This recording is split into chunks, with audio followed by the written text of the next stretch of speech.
Puis avec vous, Julia, nous allons revenir sur les 15 ans de la loi handicap dont on parle beaucoup aujourd'hui. Effectivement, on va revenir notamment sur l'action de cette association qui s'appelle Handidactique, qui a pour vocation le conseil, la conception et la réalisation de projets pédagogiques. Ces projets, ils vont informer, évidemment, mais aussi améliorer la qualité de vie des personnes handicapées. Et cette association Handidactique est à l'origine d'une enquête qui s'appelle Handifaction. Alors cette enquête, elle va montrer la difficulté que rencontrent les personnes handicapées dans l'accès aux soins. Ils sont plus de 25 000 personnes vivant avec un handicap qui ont répondu à cette enquête et qui mettent en avant très clairement les très grandes difficultés qu'ils ont à accéder aux soins médicaux, notamment dans certaines spécialités médicales comme l'accès aux soins en gynécologie, les consultations bucco-dentaires.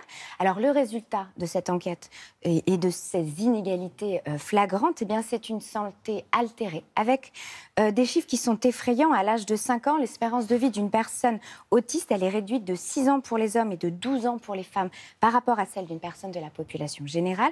La mortalité, elle est 2 fois plus élevée chez les personnes qui ont des troubles envahissants du développement, ce qu'on appelle notamment l'autisme.